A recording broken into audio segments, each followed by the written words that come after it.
Optimism, optimism, optimism. Nothing gets done with pessimism for the most part. All of the greatest inventions, the greatest achievements in life didn't come from a place where someone felt negative about the future and about their progress and about what they're doing. It came from places where people felt empowered, had self-esteem, had direction, had effort and energy to do whatever they're trying to accomplish. And a lot of that comes from a spirit of optimism and forward thinking and going with your best foot forward and having optimism, a sense of positivity for the future and what can happen in the future.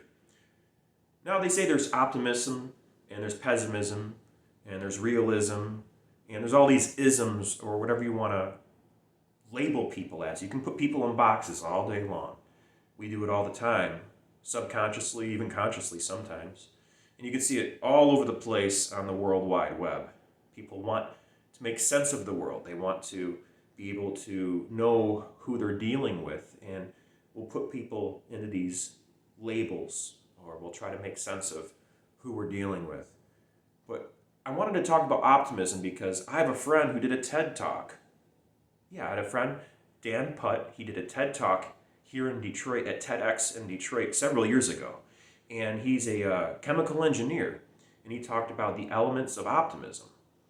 And the talk was quite amazing because right now especially, we live in an era where there's lots of doom and gloom, negativity on the news, and there's lots of that happening. There's lots of psychological attacks through the media, I feel, through the mainstream media. If you want to call them that, whether they're deliberate or not, they can feel anxiety-inducing and fear-inducing even sometimes to the general population who takes in these media outlets. And I like what Dan had to say is that if you take a look at human history, right now we're at an all-time low with famine, all-time low with starvation and world hunger, even though our world population has met and or exceeded projections of previous generations. We have far more people on the planet than we've ever had before. We've been increasing at an exponential rate. And there's still room for more people on this planet. And we have more ways of feeding people on a mass scale. There's a couple of things that are in the way of feeding people who cannot afford to eat. Because it's interesting, afford to eat versus being able to have the skills to get food themselves through hunting and gathering or even farming. But I really liked his TED Talk, not just because he's my friend or because I grew up knowing him since high school. Him and his brother, I have lots of respect for. I'm closer to his older brother, but the fact that he was on a TED Talk here in Detroit was absolutely wonderful. He's always been a brilliant man and a wonderful speaker, and I admired him for a long time for those reasons. And very humble, too. Easy to talk to. It's nice when you can talk to someone who is very well educated and of a higher caliber of intelligence than the average person, and you can talk to them without feeling like they're being condescending or that they are have a sense of elitism. He's a very brilliant person, but also I would like to call it social chameleon. He can talk with people no matter what walk of life they're from. So I just wanted to talk about Dan Putt, his video here on YouTube that came out years ago, a TEDx talk in Detroit, and how wonderful it was. The elements of optimism. I'll leave a link in the description down below because it was really inspiring to see my friend talk, how well of a presentation they put together, and especially the spirit of optimism and what it takes to get things done. So I'm paraphrasing quite a bit here, but in the talk he talks about there was a couple of industries, not just the automotive industry, but also a fertilizer industry where we took bison bones. When I say we, I mean the city of Detroit had a business that involved making what they call bone black, taking bones and changing them chemically to what they called bone black, which was a popular fertilizer for the time that farms used in order to produce food. And when we ran out of manufacturing the bone black that we needed from bison bones, buffalo bones, we had to find other solutions, and it was through chemical engineering and the hard work and the due diligence of a handful of chemical engineers that we were able to solve these problems and be able to mass produce food on a grand scale worldwide because of this new advancement in technology with chemical engineering. Now, I know sometimes when you say the word chemical and engineering in the same sentence, It can create a bad taste in people's mouths, especially people who are more into the natural, quote unquote, end of things, because they hear the word chemical, they instantly think bleach, ammonia, a scientist with a lab coat, and a Bunsen burner, and beakers, and all of that. But what it really means is the chemical composition of things. Everything has a chemical composition, and therefore everything has a chemistry to it.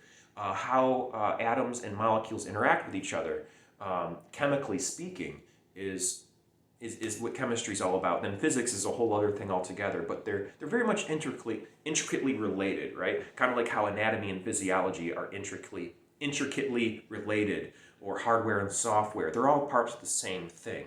The human body is a holistic thing, but we still have eye, ear, nose, and throat doctors. We have foot doctors. We have, chiropractors. You name it. You get the idea. So when it comes to chemical engineering, it's not just about producing chemicals that are unnatural. It's about embracing the chemical nature of the world around us and finding ways to utilize it and better understand the world we live in. Science is an amazing thing. Science is an absolutely amazing thing. And without it, we would not be having this moment right now where you're watching this video. We would not have this moment if we didn't have a deep, intricate understanding of the world we live in because of science. Because of science, we have embraced the switch, the 0 and 1, the ability to program, the ability to create hardware and software that enables the internet to be possible, this camera in front of me to be possible, the device you're viewing this video from to be possible, and so on and so forth. Science is an amazing thing. And yes, there is bad science, and there's science that's done for the ends rather than the research itself to be conducted in order to find truth and answers. Sometimes there's a narrative that is being pushed for that funding will coerce scientists into doing science in a certain way to get certain results, rather than to conduct science and observe the results objectively and come to conclusions that way. So there's good science and there's science done poorly. And through good science, we wouldn't be able to have this moment right now that we're experiencing. For me to be able to make this video, or for you to be able to watch this video. Science is an incredible thing. And I can't think of how many wars have been started because of science. And science isn't like religion. It's not an ideology. It's not something you have to follow. It's the best shot I think we have as humanity to understanding the world we live in, objectively speaking, utilizing mathematics, measurement, and trial and error, using experiments to come to understand how things work, whether it's chemistry, physics, astronomy, geology, you name it. Science is awesome, so is optimism. Without science and optimism, we wouldn't be here having this conversation right now. So, thanks for watching, everyone. I'll leave a link in the description below for Dan Putt's video, The Elements of Optimism. I think it's a wonderful video. I really like it when people come from an optimistic place and when science is represented in a good light. Because we live in a strange time right now where there is lots of naysayers. There's a battle of information, essentially. There is all sorts of discord in the world, and it's very sad to see. It's sad to see people being turned away from science and optimism. Optimism, science. That's what this video is all about. Thanks for listening, everyone. I don't know what I'm getting at, but I appreciate you watching and listening to me rant here on my couch to the very end. So, yeah. Please check out my playlist section if you thought this video was in any way interesting. Please check out my playlist section. I made a bunch of content, a video of every single day this year. I made a new video every single day for this year. I was brand new at content creation, New Year's Eve of 2020.